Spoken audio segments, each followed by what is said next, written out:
Hello.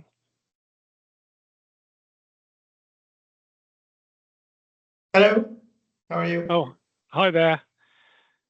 It's Daniel Elger here. Yes, my parcel is here as well. Um, I think that we are waiting for the session to start. can I test sharing my screen, because I'm not used to doing that so much on Teams. Check if you have the sharing option available. I don't have it. No, I don't have it, so I don't know Yeah, what I'm going to do in that we case. have to wait until they allow us or give us the permissions for. So if I share and I have my notes on Zoom, you can just you can be sharing your full projection screen and you can see your notes at the same time. I don't know whether that's possible on Teams as well. I've never done it on Teams, so slightly nervous about how that's going to work. I don't think you can do that easily, but depends on the Teams function that you have. I guess that is the online one. But yeah, I really don't know because they have to allow us to the organizers have to grant us access to present. So Right. I guess that I don't know if you have shared your presentation with Gina. I did share it with them, but then they also said I would be able to share it. They said I'd be able to share it on the thing, but yeah. They say the same to me, but let's see how it works. Yeah. So yeah. Anyway, it's nice to meet you. So. Nice to meet you too. You're from CABI? Yes. Okay, I'm from Fairtrade. Okay. Yeah. So are your slides already with them? Are you just? Yeah. Mm-hmm. But you're there in person. Yeah. No, I'm. Oh, you're also virtual, right? Yeah. So let's see. Yeah. We still have 5 minutes to wait for.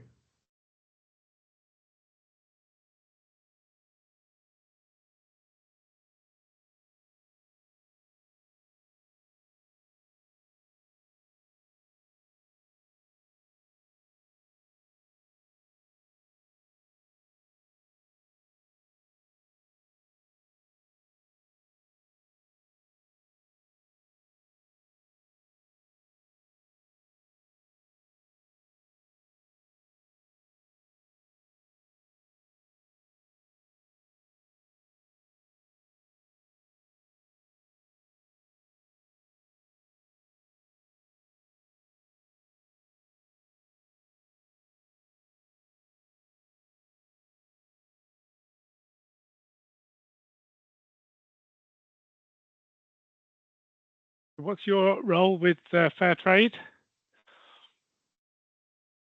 I'm the senior advisor for climate and environment. Yep. Oh, great.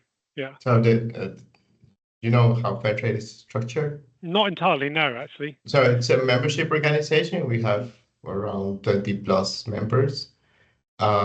Each market country has like we call national Fairtrade organization. So that's each of them are a member. So Germany has a national Fairtrade organization. The UK has a national Fairtrade organization, Canada, Australia, etc. And then those are the market-facing organizations.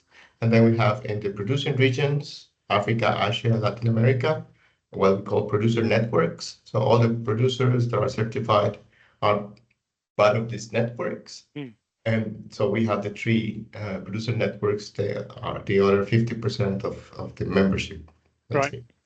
And we are based in Bonn, in Germany, as a secretariat. And here we work on standards and policies and advocacy. Oh, I see. Yeah. Coordinated programmatic work.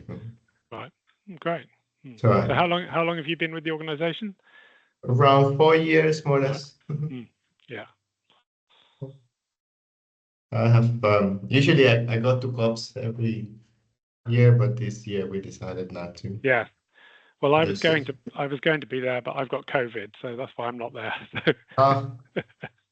Just recovering now.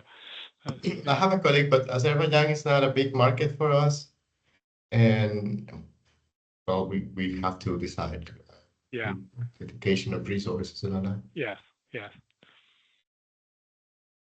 And most of the conversations now, then you can follow online. Yeah. Yeah.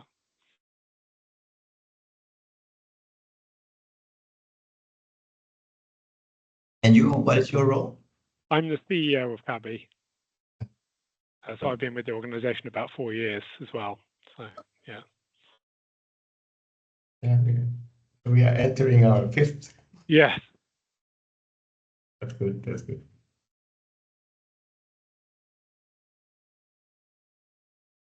And then this should start. Yeah, we should be, yeah.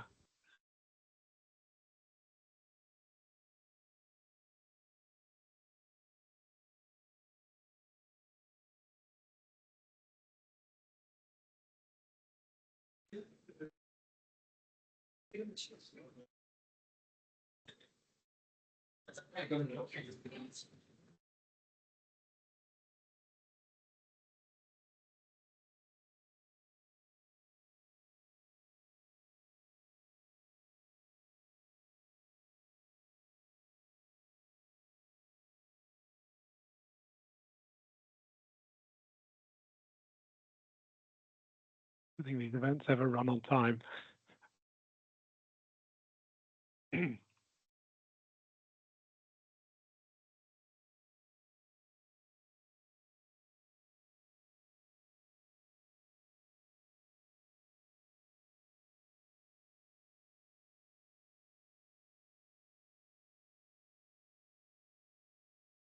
Good evening, everyone.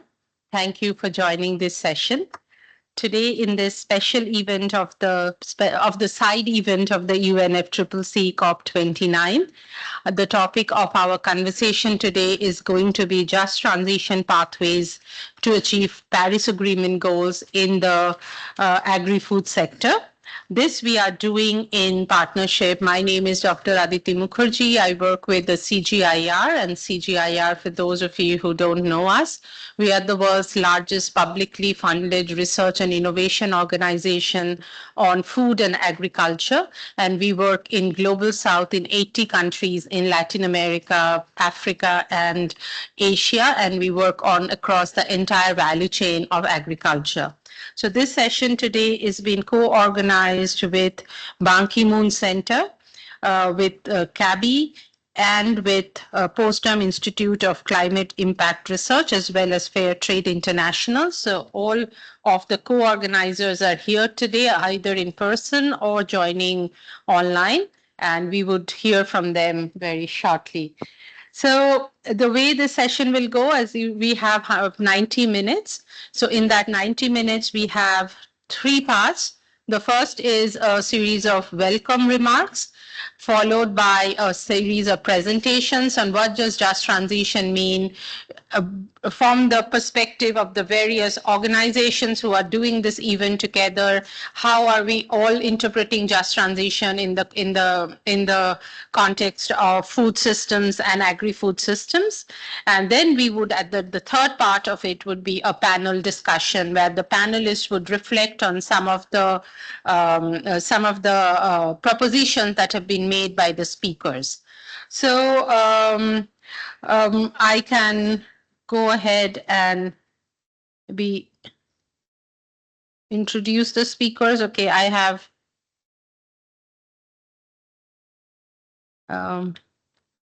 just a minute. So today we have Monika Froehler. She is the CEO of BanKiMoon Center.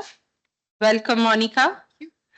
Joining online would be Daniel Elgar, who is the CEO of CABI. I hope you're online, Daniel, already. I am. So welcome, Daniel, if you can show the screen.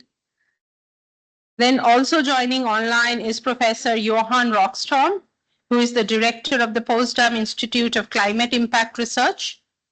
So I hope, Johan, you have been able to join yes, hello, Aditi. online. I'm here. Yes? Hello there. Okay, excellent. And also joining online is the 4th partner of this co-organizer of this event is Juan Pablo Solis, who is the senior advisor of Fairtrade International. We do not see the online speakers yet on our screen, but it would be lovely to have them on the screen if that's possible. We have also 4 panelists today. We have Ifelua Olatayo, who is a BanKiMoon Center Youth Agri Champion and founder of Super Farm Market Limited. Welcome. I understand you go by the short name of Ife. Is it all right that I call you that? Yes, thank you, Ife. We also have Peter Schmidt, who is a EESC member, NAT section president and chair of the ad hoc group on COP. Welcome, Peter. We have Rebecca Brook, who is a part of the UN high-level champion and looks at the agri-food systems. Welcome, Rebecca.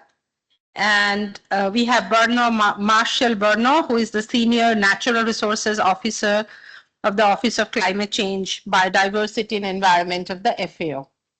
So with that, I would like to start with a video message from our Executive Managing Director, Dr. Ismahane Elouafi.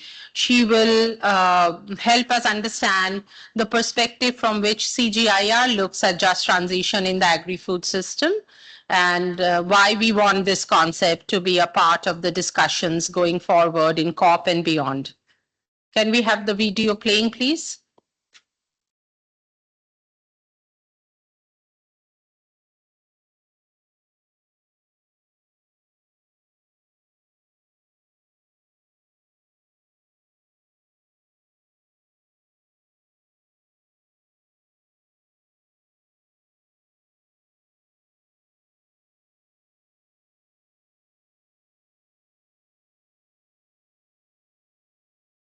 Join in this important official side event.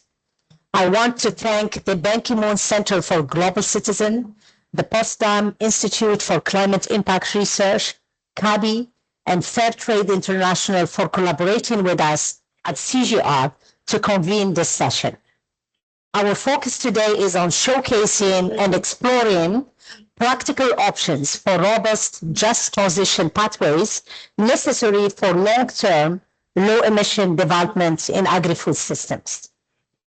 Much of the current conversation at COP29 on just transition has focused on the energy and labor sectors. Agriculture has been largely overlooked in these discussions. Given its insignificant role in climate change and its importance for food system and livelihood, we cannot afford to leave it out. The agri-food sector contributes to greenhouse gas emission, but is also severely affected by the impact of climate change. It supports over 2.5 billion people globally, many of whom are smallholder farmers living in vulnerable regions. To achieve the goals of the Paris Agreement, agriculture must be part of the solution. We must take a holistic approach guided by 3 key pillars. Pillar 1 should be greater research and development. There is a need for targeted research and development to create innovative climate-smart agricultural solutions that reduce emissions without compromising food security. Currently, only 1.7% of global climate finance goes to smallholder farmers. Pillar 2 should be transition support. This includes compensation mechanisms for farmers and particularly smallholder producers with social safety nets and programs that provide direct assistance. The third pillar should be policy coherence and government support. Governments must integrate smallholder farmers and marginalized groups into policy planning processes.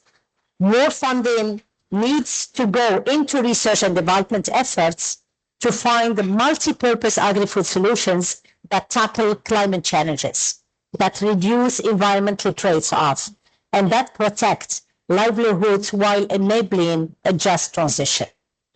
At CGIAR, we are committed to working with partners, including UNFCCC, to provide the evidence, the tools and approaches needed to make just transition in agriculture a reality.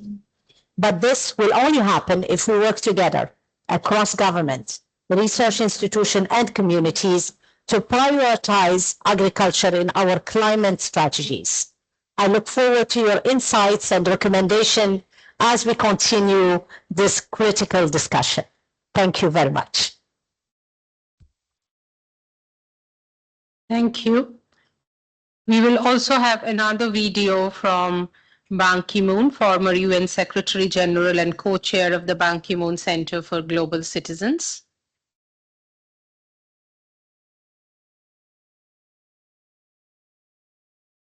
Distinguished guests, it is my great pleasure to address you virtually today on the important issue of just transition in the agri-food sector. The agricultural sector stands at a critical crossroads. Earlier this year, the UN FAO reported that 733 million people faced hunger in 2022. Right now, we are not moving fast enough or in the right direction to end hunger and achieve food security by 2030. Agriculture is not only a contributor to the climate crisis, but also one of its most vulnerable victims. That is why we must transform our food systems, and we must do so in a way that is inclusive and fair. Transforming our food systems can create more equitable, resilient, and sustainable ways to produce and distribute food. We must also ensure that the agricultural sector protects the planet's resources while providing nutritious, affordable food for all. This transition is vital for both people and the planet's future. If we really want to turn the tide on food insecurity and malnutrition, we must place the most vulnerable at the heart of our collective efforts and decision-making processes. We must prioritize the needs of smallholder farmers, rural communities, and vulnerable workers who rely on this sector for their well-being and growth. If we want to achieve the goals in the Paris Climate Change Agreement, we must ensure that smallholder farmers receive the financial resources, the technology, the information they need to thrive in a changing world.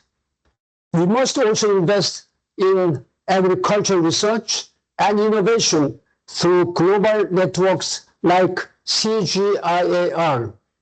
I wish you all a successful discussion that paves the way for food systems that are more sustainable, equitable, and resilient for all.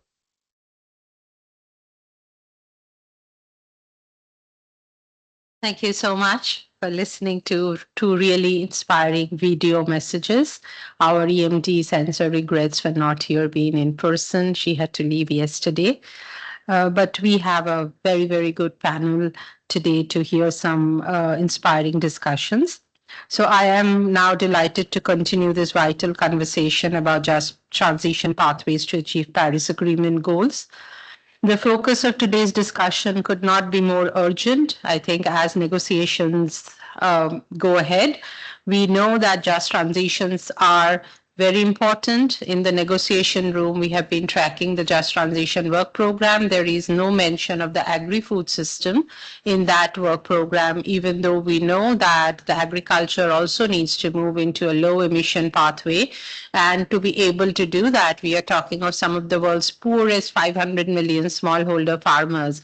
That by itself will not happen by magic. It would require policies, it will require financial support, and it will require technology, as it was pointed out very clearly.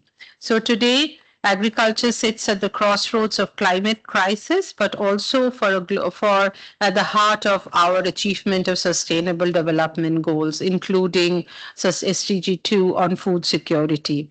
So as we discussed just transition, we have to put agriculture sector into a sharper focus, and it would mean prioritizing equity alongside sustainability. We want sustainable agri-food system. We want our food to be safe. We want equity in our system so that our smallholder producers who are producing the bulk of the food are actually able to move to a low emission pathway.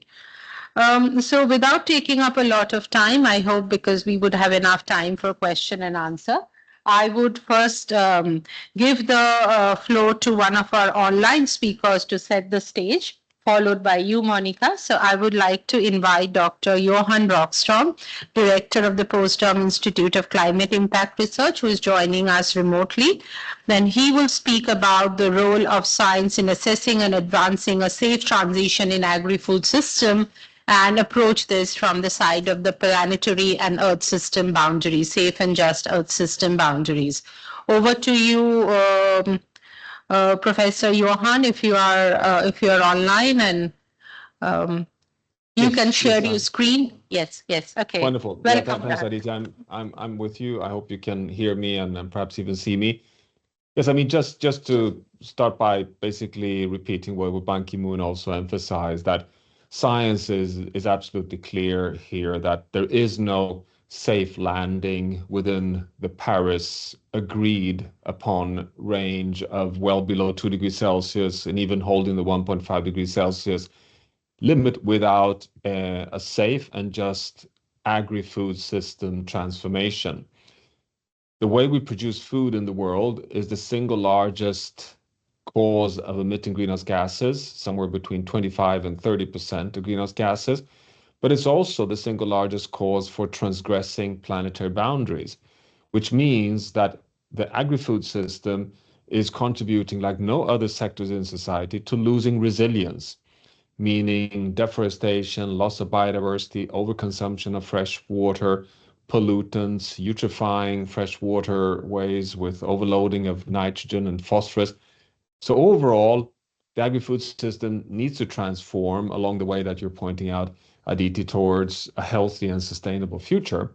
But at the same time, we also know that the way we produce food and farmers across the world, particularly in the global south dominated by small-scale rain-fed farmers, are victims, number one, of the global environmental change that the food system, but also the global energy system is causing. So when it comes to food insecurity, droughts, floods, heat waves, we are seeing now more and more evidence of double-digit percentage impacts on productivity, on staple food crops, only related to disease patterns and photosynthesis reducing heat impacts. But we're also seeing that impacts of climate change on the global food system is having indirect impacts as an amplifier also of social instabilities, which is perhaps the ultimate impact on injustice when you see farming communities in East Africa and the Horn of Africa no longer planting one of their 2 rainy seasons because of shifts in the onset of rainfall because of human-induced climate change and impacts on rainfall patterns. When we see displacement of people and even armed conflict related to extreme droughts and heat-related implications on the stability in relations between pastoralist and sedentary communities. Take Sudan, take Chad, take Niger, take Mali. This is why investing in a fair but also a safe agricultural food system transition is part of solving the climate mitigation agenda, but also building resilience to deal with the shocks that are unavoidably hitting us already today. And just to close, to say that science also is one of the providers of the answers of how to then solve this. We have so much evidence today that we can scale sustainable intensification and ecological intensification practices, which both can provide livelihoods, yield productivity, and good incomes for farmers, while at the same time building more resilient systems in terms of soil organic carbon, water holding capacity, better buffering strips, better biodiversity to cope with ecological changes. But in particular, we just published a few weeks back the Global Commission on the Economics of Water report, confirming that something like 45 to 50% of precipitation for farmers on planet Earth is actually originating from land, not from the ocean. So not only is climate change shifting rainfall patterns, deforestation and degradation of upwind ecosystems is also impacting on freshwater availability. So when we cut down the Amazon rainforest, it impacts farmers' rainfall up in Colombia and in Uruguay and in southern parts of Argentina. And same it is for the Sahelian regions with regards to the Congo Basin. So we have an interconnectedness here, which requires from us to really do a concerted effort for safe and just food system transitions, both to solve the climate crisis, but also to build more resilient communities.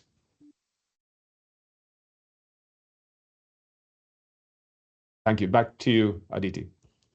Thank you. Thank you, Johan. I think excellent points, both in terms of how science can contribute to solutions, and many of us here are work for organizations and are scientists and are looking for exactly those solutions that make sense for the farmers and the pastoralists to adopt. But also what you underline very nicely is the interconnectedness of this system. What happens in one part of the world ends up also hurting the interest of the farmers in another part of the world. And I think most of our, another thing I think our panelists would focus on is, while we do have the solutions, there are barriers to adoption of those solutions. Many of those solutions are not always cost effective. Many of those solutions do not reach whom it needs to reach. So with that, I want to pass on to our second presentation of this afternoon, Monika Froehler. She's the CEO of the BanKiMoon Center. Monika, the floor is yours. Thank you very much, Aditi, and thanks so much for the inspiring words of not only BanKiMoon, but Ismahane, Elouafi, and then, of course, Jan Rockström. Ladies and gentlemen, a good speaker is someone who actually manages to convey logos, ethos, and pathos. Someone who can appeal to our knowledge as much as they can appeal to our value system, our ethos, and as much as someone who touches our souls, our emotion, the pathos part. I don't know if I achieved that today, but what I do want to achieve is that all of you leave this room with one key message, and it's a very simple one. We can only talk about just transition in the agri-food systems if we are including smallholder farmers. And I say that with all my heart, because just transition in agriculture is quite a new subject matter, but we do need to listen to the voices from the ground that are hardest hit. So what are we transitioning to when we talk about just transitions? We have heard it very eloquently put already by previous speakers, that we are shifting towards practices that are sustainable, resilient, and climate friendly. Safeguarding, on the one hand, the livelihoods of the farmers, but also safeguarding the planet. Now, we heard the numbers that agriculture is in a strange position, because on the one hand, it's a major contributor to the emissions of greenhouse gases. We are talking about 25 to 30%, as Jan Rockström already said. But also, agriculture produces the most vulnerable victims of climate hazards. And we do know that we have to rely in agriculture on biodiversity that is alive and kicking, including insect biodiversity and the wider definition of biodiversity. So how are we actually transitioning to that? What is just?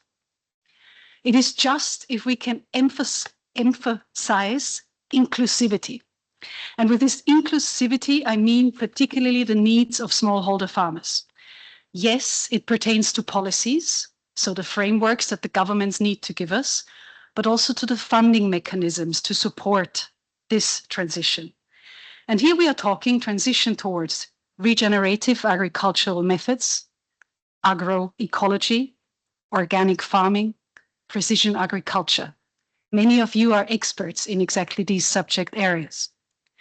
We've already heard it's about 500 million smallholder farmer households that are actually most affected by the climate crisis. They are often the poorest and the hungriest of us all, and they only receive, we heard, 1.7% of climate finance. So making adaptation finance key to our discussions here means climate justice. Why is it important to be just?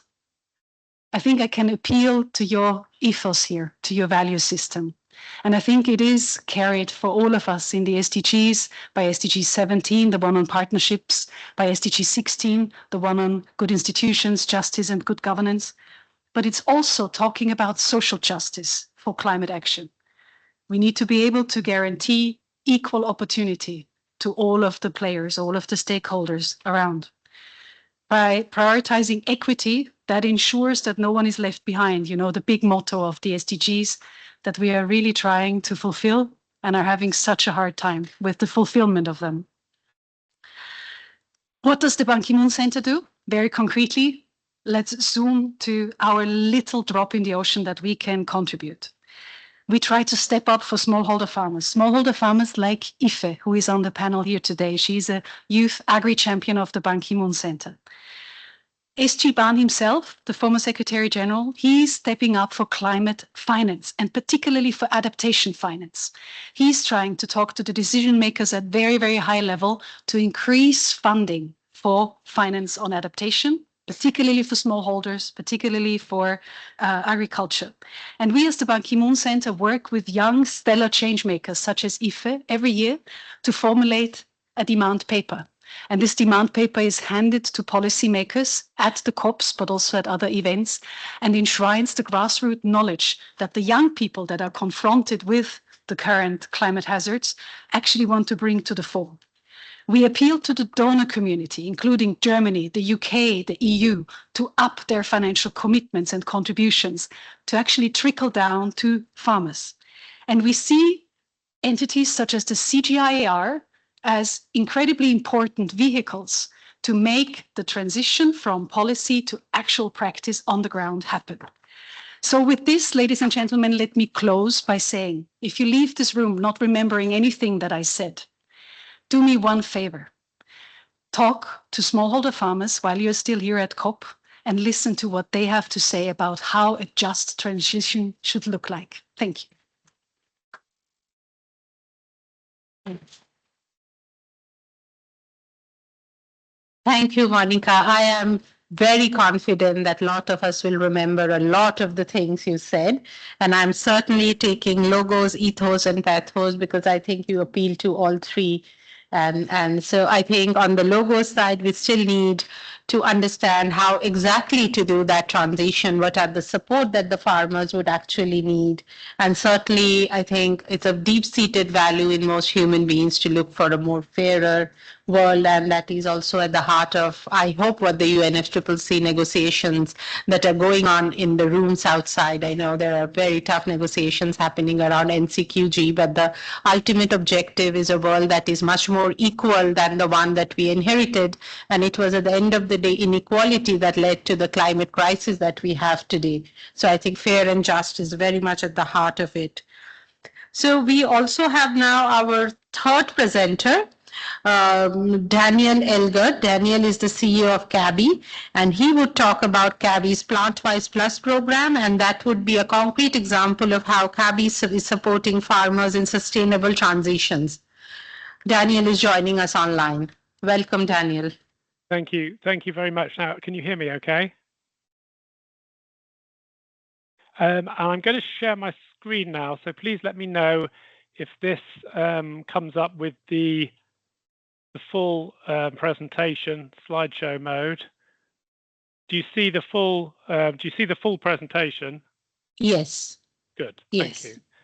Okay. Well, thank you very much for the introduction. Thank you to the CGIAR for hosting this important event today. I'm Daniel Elgert, CEO of CABI. So we are an intergovernmental organization with 48 member countries focused on challenges in agriculture and the environment. And to pick up directly from what Monika was saying, we are really all about meeting the needs of smallholder farmers.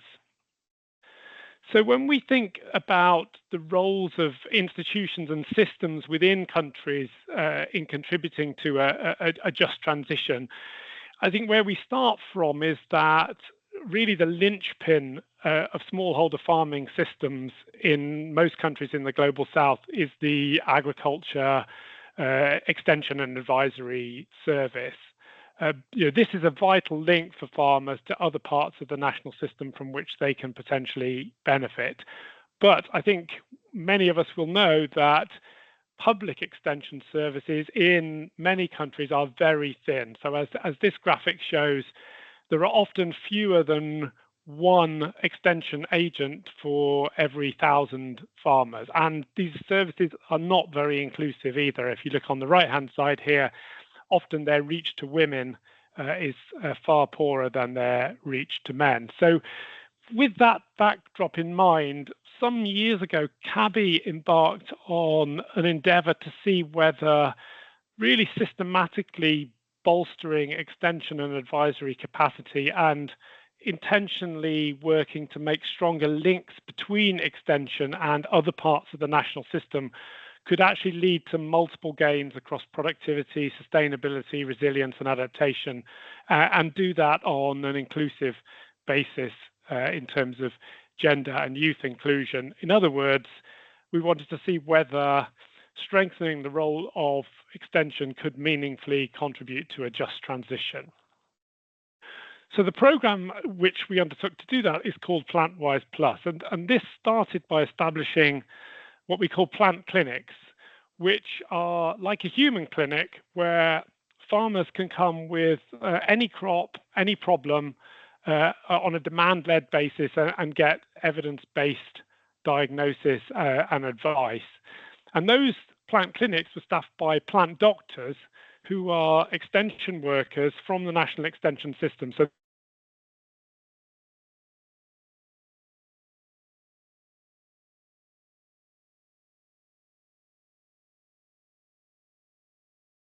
techniques for climate-smart agriculture, especially so-called integrated pest management approaches, which are all about reduced dependence on synthetic inputs and really harnessing ecosystem services to support resilient production. And the plant doctors also were importantly equipped with up-to-date information on current threats facing farmers.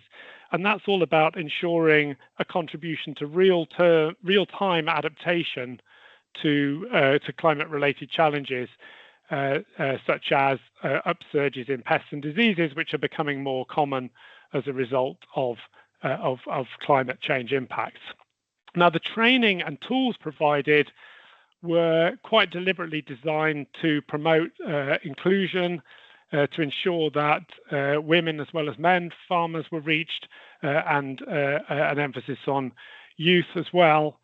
And crucially, looking at the right-hand side of this slide here, both the information about the problems seen by the plant doctors and the advice that those plant doctors gave out was captured back into the national system to allow a process of continuous improvement and linkage with other initiatives within the country. So that's the essence of the system. Now, this next build, which I'll just click through, shows that over a more than 10-year period, this was really rolled out and conducted at very large scale across more than 30 countries in Africa, Asia and the Americas, with a large number of plant clinics established, huge numbers of plant doctors trained, and a very large reach in terms of farmers who benefited from the services. Now, as the program developed, we built on other elements around the plant clinics, and in fact started to focus particularly on what we call 3 impact pathways, all of which directly address aspects of just transition. So first, on the left here, pest preparedness. As with all threats, prevention is better than cure.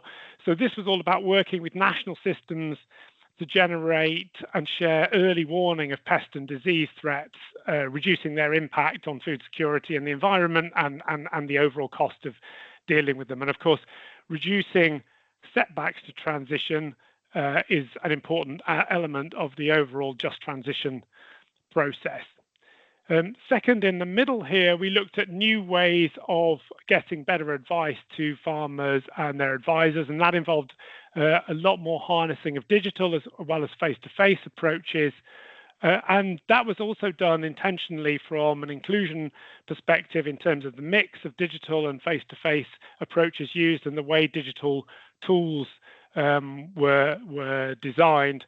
But we're really ratcheting up the ambition here as we go on. So while those original approaches would certainly be described as gender sensitive, as we've gone on, we've gone more into what would be described as more gender transformative interventions, for example, like community conversations, which are about challenging social norms that limit women's participation in agricultural decision making.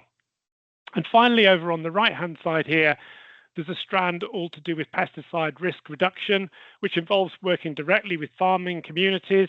So, for example, we're taking data from Earth observation and pest and climate models and providing SMS messages to farmers on when to intervene to defend their yields and also reduce overall pesticide use.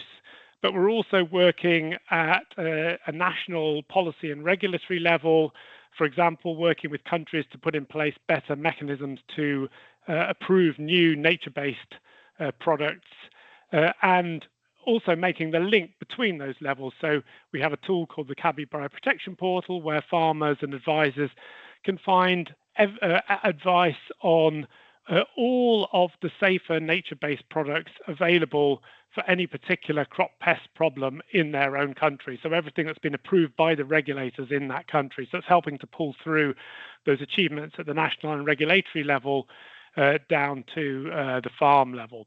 So overall, this program across those impact pathways and the existing clinic network that they support is helping farmers meet safety and sustainability standards and produce more safer and healthier food more sustainably against the backdrop of the changing climate. So just to very quickly look at the output and impacts from that work, the clinics in the first 10 years dealt with more than 1.5 million inquiries covering over 150 different crops. That led to tangible increases in yields and household incomes and also benefits in terms of sustainability and equity. For example, fewer days when women farmers were hungry, increased incomes among youth agricultural service providers, and reduced use of toxic pesticides by the smallholder farmers involved in the program. So looking forward, we're now in a scale-up phase of this program, which is aiming to reach a further 75 million farmers over a 10-year period across more than 30 countries. And while work on pesticide risk reduction has been a very big part of PlantWise Plus, we're actually planning a significant further expansion of our effort in this area. And through 2025, we're going to be working with our member countries to work on new demand-led approaches to that whole challenge, and in so doing hope to make further important contributions to the just transition agenda. And CABI also has a number of other programs, excuse me, such as our Juno Evidence Initiative and our Landscapes Initiative, which are also, we think, hoping to make important contributions to the overall just transition agenda. So there, I'll leave it and hand back. Thank you very much.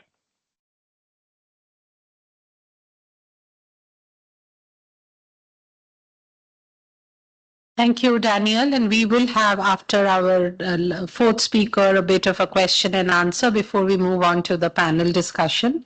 So I actually see a very nice pattern emerging here of how do we go about doing the just transition work in the agri-food sector, with Johan's presentation around the importance of science, Monika, yours around importance of people and particularly youth, And Daniel then talking about the importance of extension services, which, by the way, had played a very important role in green revolution in the 1970s, which at that time was quite transformative in that it led to food security. Obviously, over the next few decades, all the problems also emerged. But the importance of extension services and the disinvestment that has happened in extension services is a matter of great concern. So wonderful to know about the plant-wise initiative and the work that CABI is doing. Now, the fourth part of the just transition would also be around fair trade practices. How does that work? And for that, we have our fourth speaker also joining us online today is Juan Pablo Solis, who is a senior advisor with the Fairtrade International.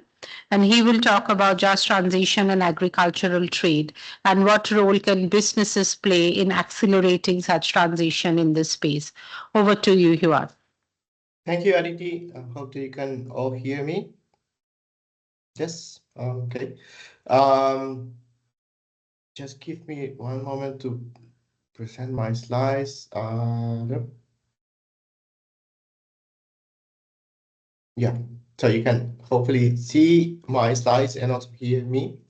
Very happy to be with all of you online. Fortunately, I couldn't travel to Baku this year, but this is not, maybe let me start by saying that this is not a conversation that is starting this COP.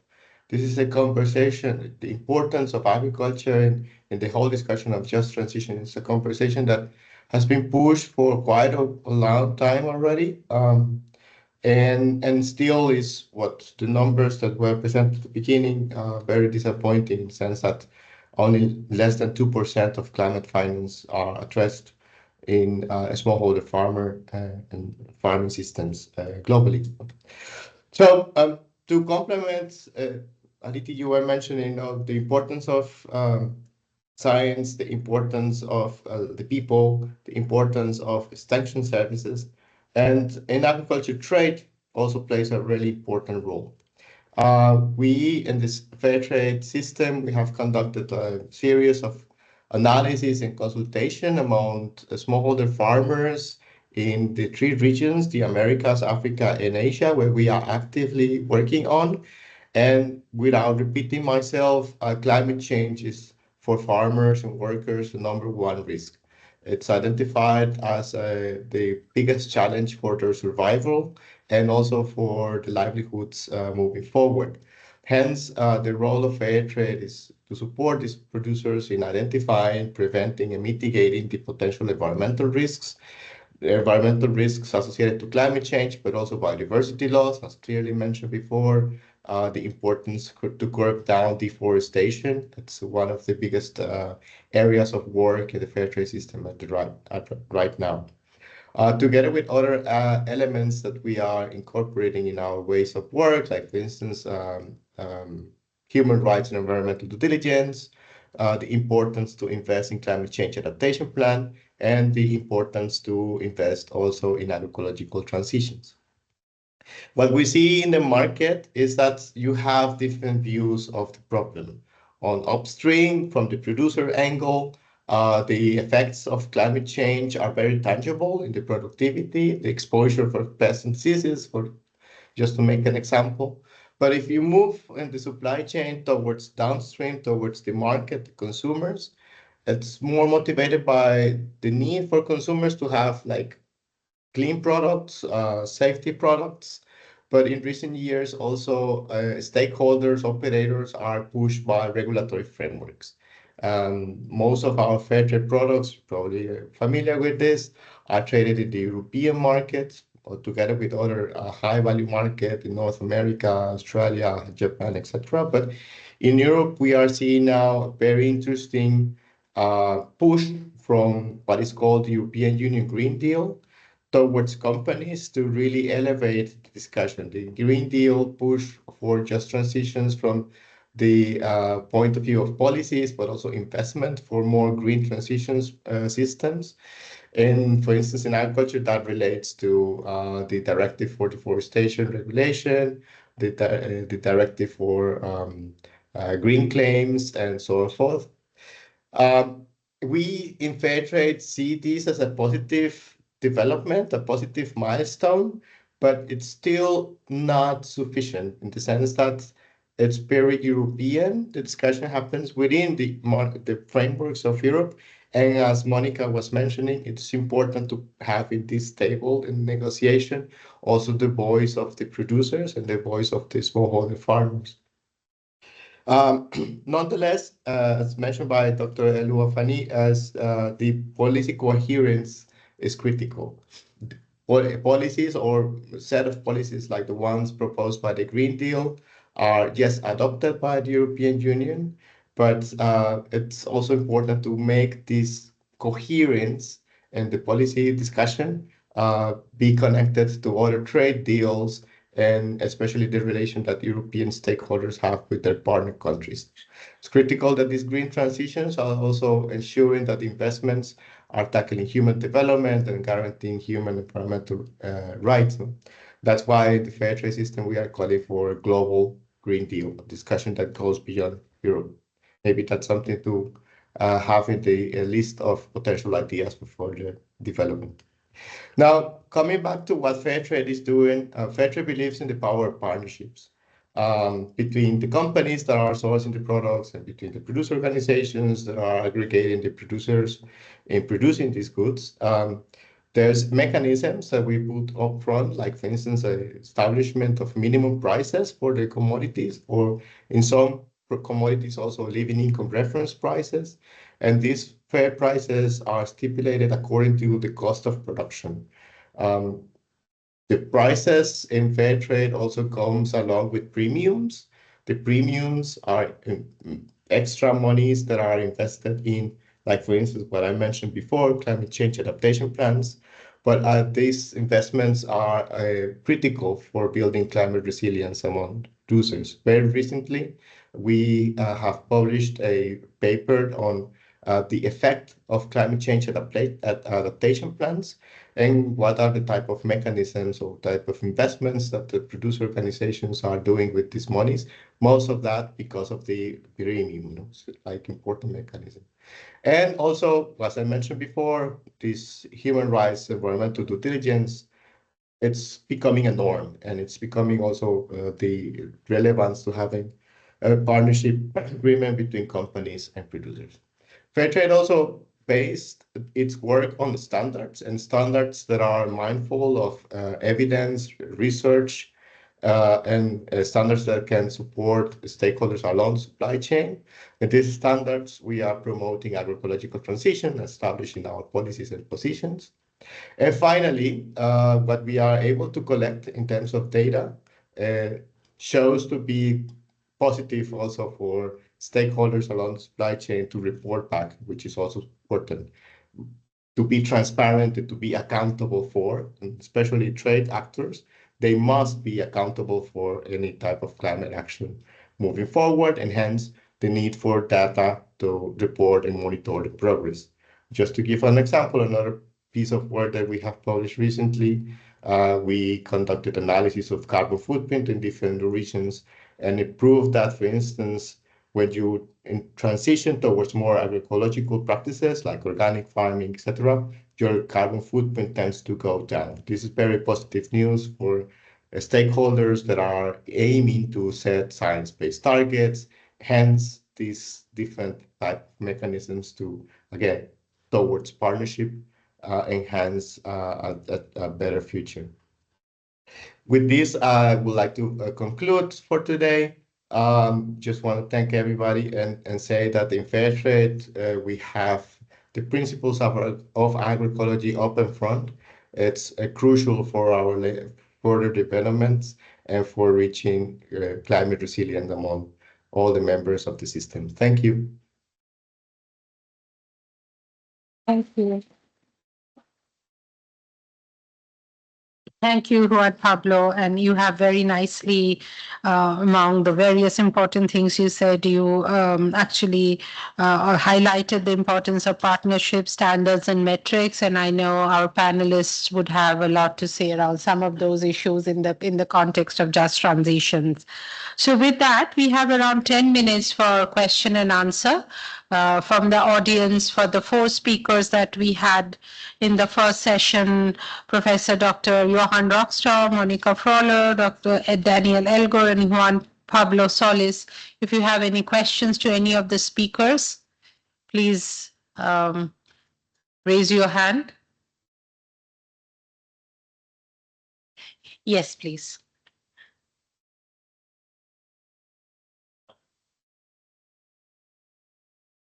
Hi, good afternoon, everyone. My name is Chuk Sayandaba from Nigeria, and I work at the Senate as a special assistant on policy and development. So my question is actually to Monika. You talked about, I'm happy that you have recognized small-scale farmers as, those who are paramount in, discussing issues about just transitions. But then if you look at the small-scale farmers that are mostly found in the rural areas, they have a barrier of understanding the concepts of just transition. So is there a plan to simplify those concepts so that they can actually understand the need for them to have, an environmentally friendly farming and all of that? Thank you. Thanks so much for this great question. Let me start with telling you a very short story. We were in Rwanda just recently at the Africa Food System Forum and met Emma from INJ Harvest. She's a bean producer, and she produces iron and zinc-rich red beans that she's now rolling out to 65,000 farmers. So she has actually grown quite a bit. And we talked to the smallholders that are in her vicinity and asked them, what do you think of climate change? What is a just transition to you? And would you want to be anything else but a farmer? Would you want to be a teacher or something that probably produces more income maybe? And all of them said, no, we want to be farmers because we can feed our children and we can actually go to market, particularly with the beans. And fate has it that it is a bean project that was supported by CGIAR because they are particularly nutrient rich. And they are particularly good for pretty much raising healthy children. So they said, our wish to you is to promote these beans, even with our Minister of Agriculture, because we believe that they should be in school feeding programs. So I think it would be hybris to believe that farmers who don't want to be anything else but farmers don't understand within their own kind of community what it means to be scientifically verifiable, better than the other products, climate resilient. These beans are not iron and zinc rich, but they're also climate resilient, and they grow better in the given conditions. So is there a plan? I believe every country should have plans. The NAPs are part of that. The NDCs lend a great kind of platform to do it. Do agricultural ministries necessarily put the emphasis already on the science and on procuring goods and crops that are particularly nutritious? Not yet. But are we trying with our demand papers and with the young voices to actually make the message heard? We are, but it needs all of us to work together. Thank you. Thank you, Monika. Hi there, I'm Amanda Kennard with Stanford University. I have a question, I guess, for all of the people who have spoken. We heard references to both research and development and also to implementation. So I'm curious, in an ideal world, what share of any new resources would you put into new research and development?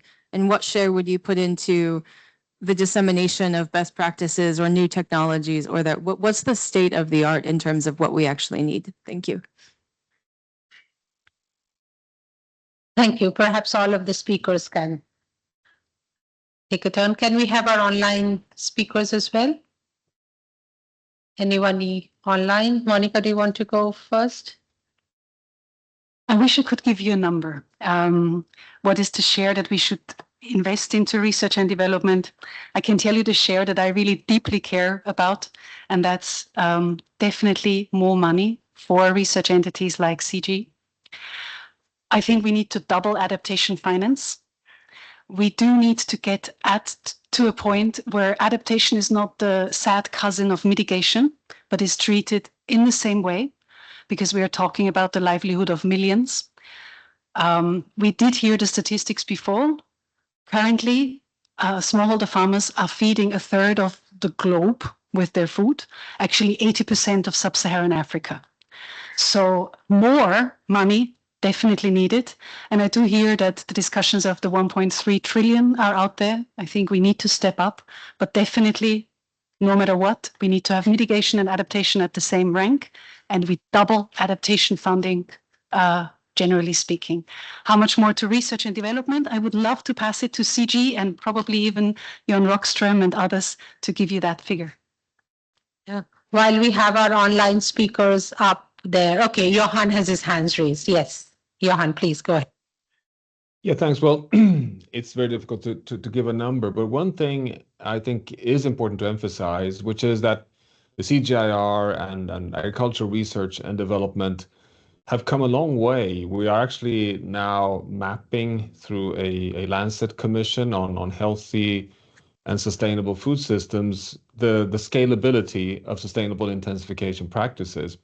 And what we find, not surprisingly, is that we have solutions to build organic carbon, to have recycling of nitrogen and phosphorus, to have much more resilient intercropping systems. We know how to do conservation agriculture, agroforestry systems, integrated watershed management. It's quite interesting how we can actually scale sustainable, resilient solutions that move towards a decarbonized pathway without sacrificing livelihoods, quality of food, or even the volume of food.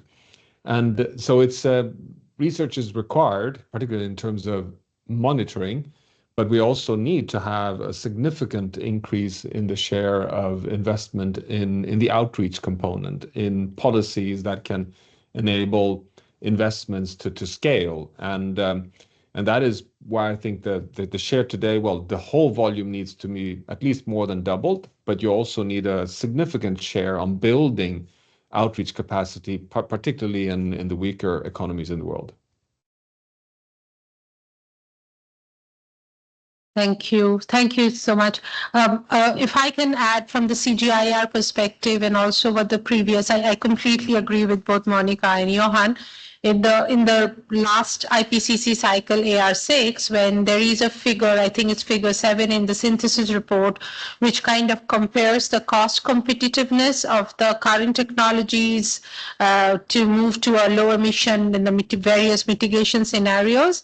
And while there are lots of technologies that are effective, compared to say the energy sector, particularly solar and wind, which are actually now more cost competitive than the fossil fuel alternatives, in the agriculture sector, we still do have a bit of a challenge in terms of cost competitiveness of some of these alternatives, and the fact that it takes a bit of time. Like if you're moving from conventional chemical-based agriculture to agroecological approaches, there would be a bit of a transition time during which your yield and productivities would will kind of reduce for us for some while. So therefore, we at the CG, and I know also outside, we do talk about transition support. While farmers are adopting these technologies, there needs to be supported. And then we also need more research. I mean, it's not a matter of accident that solar panels today are cheaper than fossil fuel. Because investments have gone into R&D into that sector for 40 plus years. In contrast, we have not had that kind of investment in agricultural R&D. So I would also say that in agricultural R&D, it would be more about how do we bring the cost down for adoption. And the other big research is also how do we actually scale them across the policies and the governance that we talked about. So I see Daniel has his hands up. Yes, Daniel, over to you. Thank you, Aditi. It's kind of building on and echoing what you've said there, really. I mean, I think we're always going to continue to need new global public goods and that research component is going to be vital. It's not conflicting in any way, but complementary with support for implementing proven solutions. And clearly there's a gap between innovation that's happened and being able to actually see that in action in the field. So that needs investment too. And certainly in our experience, putting research into practice, there's always still a strong research component in that, in learning about how to optimize things in different settings and localize them. And I think certainly there's plenty of scope still to support the whole process of ensuring better evidence for policymakers. So we're involved now in this initiative called the Juno Evidence Alliance, which is a big tent initiative, which is really seeking to use more effective synthesis of all the available evidence that can support policymakers in making decisions as best they can with the evidence we have available of what works. Thank you. Thank you, Daniel. Yes, we at the CGIAR are also working with Juno evidence. Maybe I should discuss with you a bit more. Do we have any other questions from the floor? Yes. Oh, we have one at the back and one at. We also have one there. Okay. Maybe you go first and then. Hi, Lars van Doormalen, Director Impact at Better Cotton. I would like to frame that also in this outreach component. I really like the work that's being done, but I do agree with the gentleman here. We really need to bring it back down to farmer level, easy infographics. I often jump out of the car on the way to a visit so that I visit those farmers that are not part of the arranged visit. As much as I love my colleagues, they take me to the best farmers. Those farmers understand the concepts, they know what is happening. And the outreach components discussed today, I would really like to say, let's make sure we bring it to all the smallholder farmers, all 500 million, and make sure they all can understand it. Easy language, making sure there are infographics, because analphabetism is still an issue and we need to help them all and not just the select few who understand it, even at smallholder level. Hi there. Thanks to the speakers for those presentations. Charlie from Consumers International, represent consumer groups in over 100 countries. Just wanted to ask, to what extent do the panelists think that this kind of just transition model in food systems needs to include kind of the hundreds of millions going hungry, the 3 billion plus who can't afford healthy diets, the many more who face barriers to access? Obviously, it's not a binary with farmers and workers. Many of those facing those, I mean, the majority, I think, facing those challenges are farmers, but not all. And there is kind of a slightly different set of actions needed in some cases to address that. It would seem to me like a good third kind of pillar of that framework, but is there a reason why that might not be in there or that needs to be addressed through some other route? Do you mean the consumers? Should consumers be a part of the just transition, not just the producers? Yeah, that's an interesting one. Would the speakers have perspective on that? I see Juan Solis has his hand raised. Yes, thanks. It's a very good question. Actually, the importance of consumer voices becomes critical. Also, awareness raising among consumers, because as mentioned before, everything around evidence and around metrics and about research to provide the right set of, like, again, consistent evidence for policymakers. It's also very much influenced by us consumers, our consumer decisions. So that's, for instance, a consumer that is aware of the problematic of climate change for producing a good may be willing to invest a little bit more. And if those investments can trigger improvements in terms of livelihoods, etc., that can also be a way to achieve positive correlations. Nonetheless, my point before about becoming partners, accountable partners, like informing, providing metrics, providing information that also make the consumer feel that he is receiving from what he is paying for, in terms of food consumption. Nonetheless, this is a conversation that is very much under, let's say, the silo of us, the ones that are able to consume goods in the supermarket, may not be the reality for very vulnerable communities that are suffering from hunger.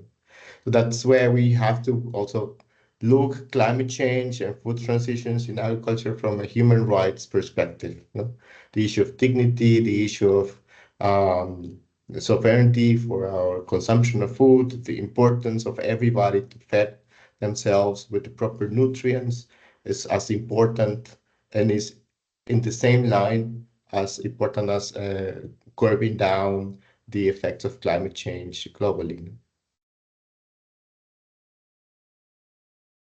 Thank you. I think that would be the last question. And I was wondering, while we take your question, was there any reflection on the need for communication? I think we all agree with the message that the gentleman at the back had about communication.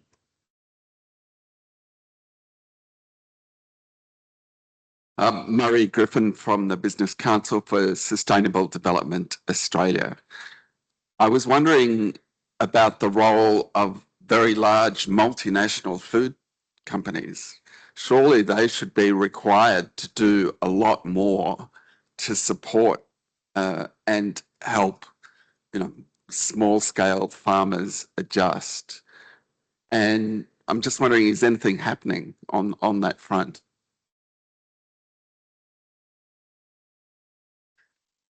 That's a good question. Would any of the panelists want to take that on? I mean, we at the CG, we work with the smallholder farmers. So a lot of our work is focused in the global south.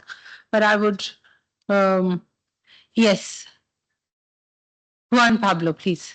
I briefly mentioned that in my presentation, that what we are observing with this new configuration of policy framework, especially the European Green Deal, is actually imposing, or not imposing, that's not the right word, but is enabling a right space for multinational to be more transparent with their climate commitments. But those multinational that for various reasons don't have these commitments, or they don't look into the importance of it, now they have a regulatory framework that they have to commit. They have to comply, otherwise they will not be eligible actor in the market. So I guess that's a critical moment right now to see and evaluate what is the effectiveness of these regulatory frameworks. As I mentioned before, it's also a pillar for transition is policy enhancement, especially for the companies that are called to be more transparent towards their climate effect, their climate responsibilities. Thank you so much. So with that, I would move on to the next section of our program today, which is panel discussion. And we have with us Peter Smith, who has just finished a report on just transition for EU agri-food system. So perhaps we would also hear a bit more on the more commercial farmer, large farmer perspective, though EU does also have a lot of smallholder perspective. So let's hold on to that question if we are still not, haven't got our answers. But what we would do in the panel discussion, we have four very excellent speakers in our panel. We have Ife, who represents Youth Agri Champion. She's an agri entrepreneur. We have Peter Schmidt, who, as I said, ESC member and just author of the just released a report on a just transition to ensure a sustainable future for EU agri-food system. He will talk a bit around that. Then we have Rebecca Brook, who is a food systems lead at the Climate Champions team of the UN High-Level Champion. And finally, we have Marshall Bernard, who is from the FAO. So I would have some questions for them, and then we will again open it up for one more round of panel discussions. My question to Ife is around how can young farmers and agri-entrepreneurs help in transforming Africa's food systems? And also, what does justice and equity mean for a young entrepreneur? Maybe a question that the gentleman had asked. Are these like very like vague concepts, or do they mean concrete things to you and your community? Thank you very much for the introduction, and I'm very delighted to be the voice that represents smallholder farmers, young farmers, and agripreneur on this table. I am from the BanKiMoon Center for Global Citizen as an agri-champion and the founder of Super Farm and Market Limited Nigeria. So first, I would like to talk about what I do to buttress this panel question. I founded Super Farm and Market to facilitate farmer financing in Nigeria. Access to climate resilience means these farmers would need to adopt climate resilient solutions like improved seeds, fertilizers, ameliorants, drought resilient ones, or in some cases irrigation systems that are renewable energy powered. And so we have a platform that connects farmers and financiers together. It leverages like a loan farm management system for pre-disbursement and management of loan, and we're leveraging artificial intelligence to monitor the farms that are under cultivation that are funded, and also tracking it with data analytics to make sure that we give advisory to farmers. So essentially, to answer the question, young people and entrepreneurs, agripreneurs are very important part of transformation when it comes to agricultural food system, especially when we need to work with smallholder farmers, because we are energetic, we have adaptability, we are creative, and we are able to solve problems on the ground. Like some of the questions that were addressed to the previous speakers, talking about how do these innovations, how do these proven solutions get to the grassroots? It's because we young people are putting ourselves out there to solve this problem. And within the context of each environment, we are able to curate the right solution and also interpret to the smallholder farmers in the grassroots what this means. I mean, it's very true that you go to a smallholder farmer in the rural part of Africa, and they're affected by drought, extremely affected by flooding, and it's taking the life out of them. It's leaving them in a circle of poverty. But then when you ask them the question, they are telling you that I think I'm punished by God. I think this is an act of God to punish us, because they do not really know what climate change means. It means that there needs to be an innovator or innovators that are standing as intermediary between these solutions and these farmers to interpret what it really means to them. What is climate change? How did it come to be? It's a human-induced catastrophe based on our life, how we've chosen to live. So as a farmer, if you want to contribute, you need to also start regenerative agriculture to make sure that you are contributing to the solution and not part of the problem. You need to run certain way of managing your farm, different agronomic practices that helps you to solve the problem that is on ground. So I see young people standing in as an innovator, bringing our solution on board and really pushing to make sure that things are happening. And when it then comes to how do we get to do this, we use technology to do it. Right now, we are talking about drone technology for precision agriculture. We are talking about blockchain technology for food traceability. We're talking about hydroponics for resource management. There are a lot of ideas. But beyond these ideas, there needs to be things that would happen to then make just transition mean something to us. Also, when it then comes to how do farmers access market? Because access to market for a smallholder farmer concept, it also means access to resilience. If farmers are not fairly paid for the labor they put into the production of food, or even for the interest of the fact that I am running regenerative agriculture or other practices because I want to I want to be climate resilient, and I want to make sure that I'm not creating more GHG emission. It also means that I'm getting fair payment that would make me profitable, that would make me be able to practice more climate adaptation practices, be able to get irrigation kits, be able to get livestock shaded nets for my livestock, or rain barrels, all the likes of that. These are the solutions that young people are then bringing. And just transition means we need to be part of that process. The process of policy design needs to engage young people. We need to be on that table. We need to have a representation, and the representation must not be silent. There has to be a voice from the drafting up until it's passed as a bill. So this policy that supports us, that says innovation is being brought to the table. What do you need to make this thing happen? Is it funding? Is it subsidy? Is it some form of taxonomies? What are the things that would then make it accessible, adoptable, scalable, replicable, across the continent, across the world. I mean, that is where we see just transition as for young people. We also see just transition in the sense of producer responsibility. So we know that there are some sectors that are really contributing to greenhouse gas emission, while there are some sectors that are of course, all sectors I can say are highly impacted by GHG emissions.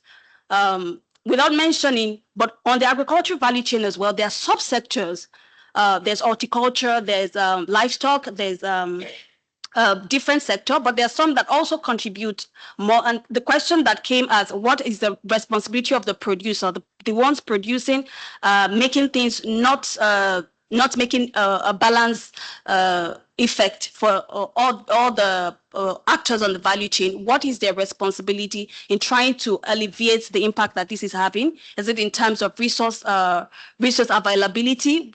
I mean, young people need access to that funding. They need access to other resources, land for us to be able, farmable lands for us to be able to then practice the innovation we are bringing to the table, show more people how to adopt it. I mean, these are the things that make just transition possible. And also technical training and support. We can never take that out of place because it goes round, and then in a few years, the young people will then be the ones that are opening doors for more young people. But what we need to grow is getting that mentoring, that training, that exposure from how we will be able to properly manage the process that it's being handed to us. So what is the peer-to-peer support that we are getting? What is the channel that allows us to learn, unlearn, relearn in that way? What is the local championship? Local championship simply means, for my community, means if there's a local influencer, this person is able to take as much knowledge as possible and then transmit it to every other person as an influencer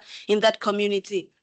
What are the exchange programs that are also available for us to be able to, run around and replicate innovations that are really working in other environments to the context by which we're operating, and see those solutions really make impact for us? That's my contribution. Thank you so much. That was very, very important intervention of what is it that the young people, the young entrepreneurs, agripreneurs actually expect the just transition to be like. So I will now come to Peter Schmidt, and EU has just released this report. So can you give us some high-level highlights of this report? And also, given that a lot of us here work around the just transition in agri-food system in the global south, what is that? What can be, how can EU and European actors help with such transitions in the global south? So two parts. First, tell us what's in the report. And second, how can that report, how can the findings help us in the global south? Yeah, thank you very much for this invitation, giving me the opportunity to talk not on the report because you can read it. So we could distribute it, then you have it. Allow me to get a bit out of this, and I'm quite happy that I could listen to Ife on a couple of specific points which I find are very important. It also refers a bit on the last question. Go with me with an imagination. Imagine we are able to make the transition. Farmers are able to produce in a sustainable way without greenhouse gas emissions, produce what some consumers, not all, are requesting. Do we really think, if we have this picture in mind, that farmers are then in a better position? Do we really think that we have then a just situation in the food supply chain? Do we really think this is the problem, what we have, that we must organize technically, with all the support, what you mentioned, the farmers, to get there? My answer is no. Clearly, no. Why not? Because it goes back always to one single question, and you mentioned it. Do the farmers get a fair price? And this has nothing to do with the farmers make a transition. This is totally decoupled. Farmers produce, some of the farmers produce, for instance, in Europe, organic farming, they get a bit better price, but they don't get a fair price. They don't get a fair share within the food supply chain. And what puzzles me always, and we had to wait, I looked at the watch, we had to wait 65 minutes in a debate when we talk about just transition, that a question came up from the auditorium and challenged one of the key elements in this move to an just, I mean, the wording is just transition. It's not a transition. It must be just. In the end of the day, it goes always to the point that we need the money for this transition. And this implicates, when we all have all the debates, that there is not enough money in the food supply chain. And sorry to use this wording, I'm not a native speaker in English, I'm a German one. We do not have a similar word, but I like it in English quite a lot. But this thinking is bullshit. Why is this nonsense? When we have a look into the food supply chain, then we have the big food multinationals. I don't want to mention them. I'm a German trade unionist. I had to do over 30 years with these multinationals in the food sector. I know what they are earning. And I ask you, do 20% profit on the turnover match with a demand, the little demand of farmers across the world, around the globe? Do this really match? Does this really fit together? Or does it match if we have 4 big multinationals controlling more than 80% of the food commodities trade on this globe? They made, in the aftermath of the Ukraine invasion, the biggest, all of them all 4, the biggest profit ever in their history. Some of them have a history on 158 years. So as long as we sit in rooms like this, discuss, and I do not criticize all the content which we heard, because this is all necessary. Don't get me wrong. We have to do that for a transition. But does this really help us to make a just transition? And I tell you, no, it doesn't help. Because as long as we do not address the real problems on profit making, that some of them are taking money out of the system and deprive farmers and don't help them really to have a fair price, to have a decent life for their families and all that, we can do what we want.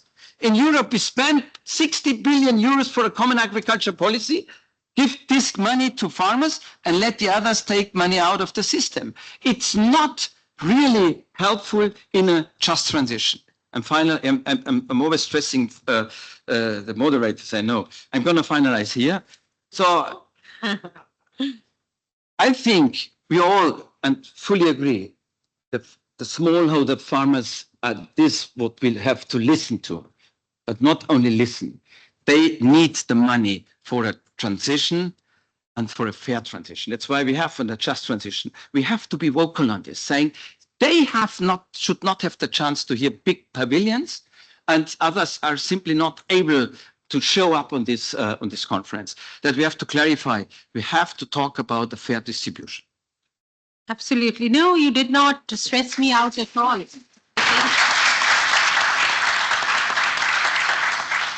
I think what you say is absolutely important, that there is this whole profit making out of food actually is also depriving the smallholder farmers from what they need to do.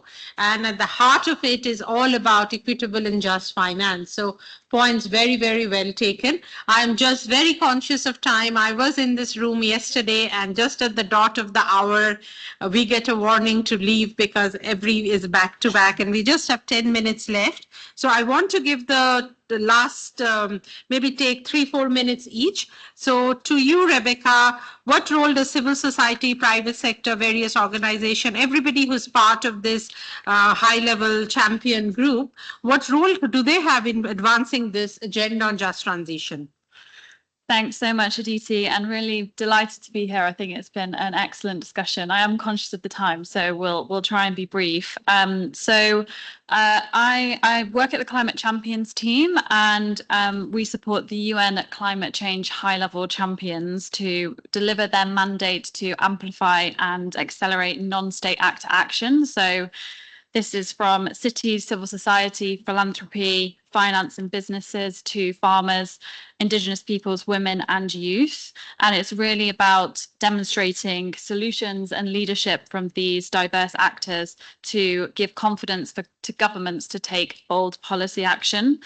So 3 kind of key points that I just wanted to pick up on. I really think that it really is about process. It's not really a very catchy message, but it's really about inclusive multi-stakeholder dialogues to actually have conversations about what a just transition is, what it means, what it will require, how do we get there. And I think that's really creating space to bring smallholder farmers into the discussion to be at the table.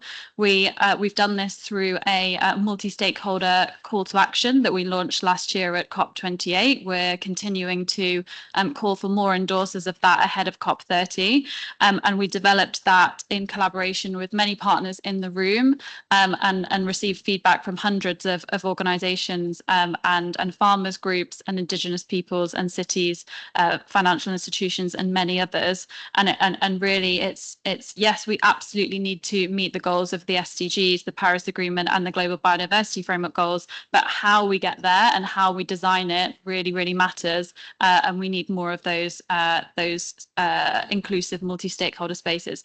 The second point is smallholder farmers and frontline food systems actors as solution providers.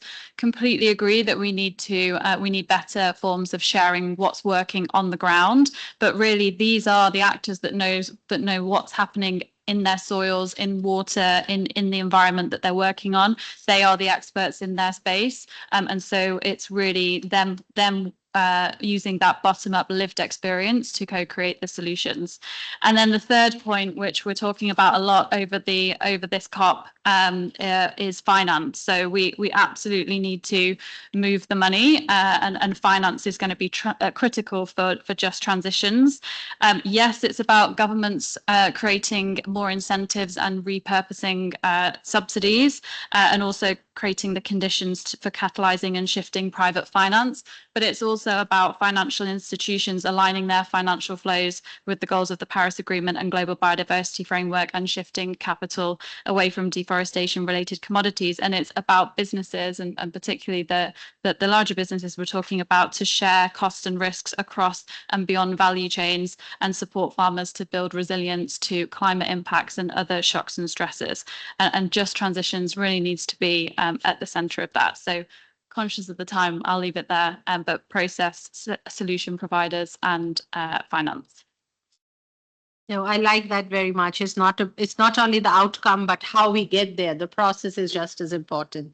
With that, I turn over to Marshall. And I know FAO is also working on just transition, and together with the CGIAR, we have made a submission to the Just Transition Work Program this year to basically asking for inclusion of agri-food system in that. So Marshall, can you tell us some of the work that FAO is doing in this space? In 2 hours? So Aditi, I will try to be briefer than that. But no, I will start with a question. Yesterday, it was the Food, Agriculture and Water Day. So a thematic day put forward by the co-presidency.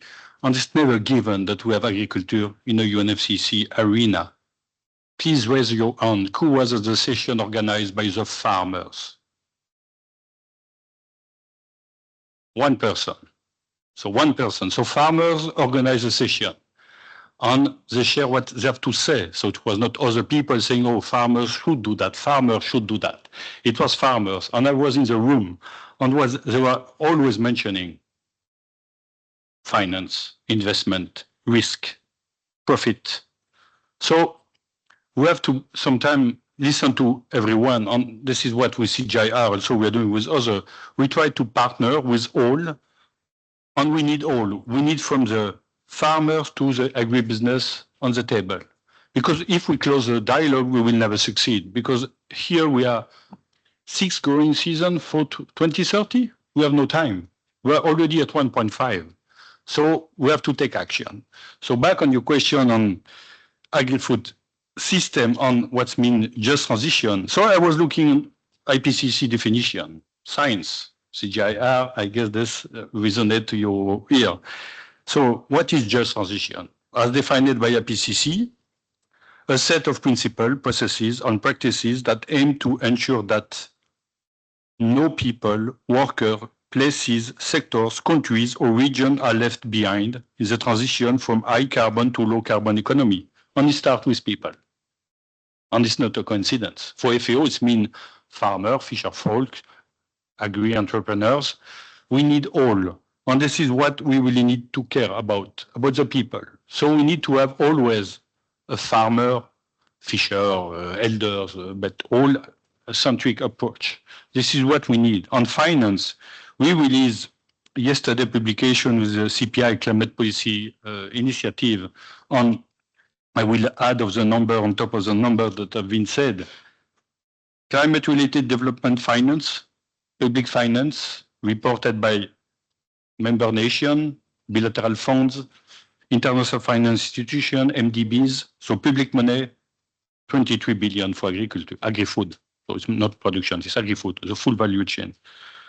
The needed money that we would need to do that transition is 1.1 trillion. So we need to increase. So we need money. But we need money is not just the amount, it's the quality of the money, where that money is going. So I'm back to my first point.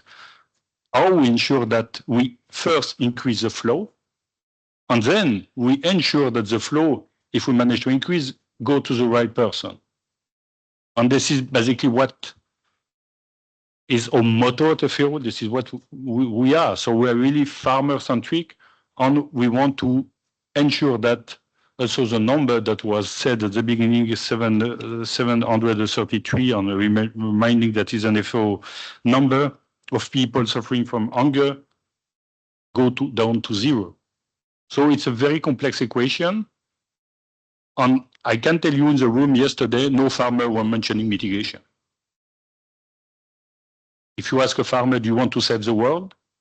He will respond to you, can you save me, my family, my community? Then I might help you to save the world. So, but this is something I really want to share here. The just transition start with ensuring the definition of IPCC is applied, and really for the people that produce the food we are eating. So not just adding one more number, who is depending on the just transition is all of us. And it's not a percentage, it's all of us. So I'm quite sure all of us together, we will navigate through that very complex pathway, but we have no choice. We really have no choice. So we have to move forward all together, finding some places, forum to discuss. UNFCCC is a good one because it's climate, but there are plenty of others, and we need to use all what we can. So I invite all of you to be part of all the different discussions, and always try to push in your own capacity where you can that just transition, because we need. Unjust transition basically means we will fail. So, thank you. Thank you so much, Marshall. And that actually on that note, that we need finance to actually support just transition. And on the question on will farmers save the world, I think if I were a farmer, and maybe you can already answer, that we are already saving the world, right? Providing food security to the world is literally saving the world. So farmers are already doing that, but if we are asking them to do more, if the climate crisis needs them to do more, then they have to be supported to do more. So I think that's the common theme that I got from all our online speakers, from all our panelists, that at the heart of just transition would be not only technologies and approaches, but it would be just as equally important would be clear communication, but none of it will be possible without finance.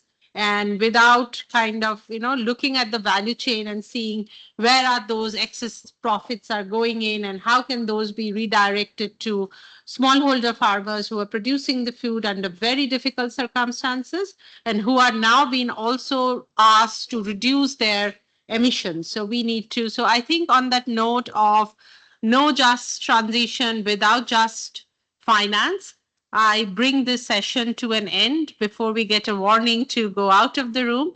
And thank you so much to all our speakers, to all our panelists and all the audience for if we go back hoping that COP30 Just Transition Work Program draft document does mention agriculture because that's the most vulnerable sector. So with that, thank you all so much for coming and joining us. To thank you to all the co-organizers and have a wonderful evening. Thank you.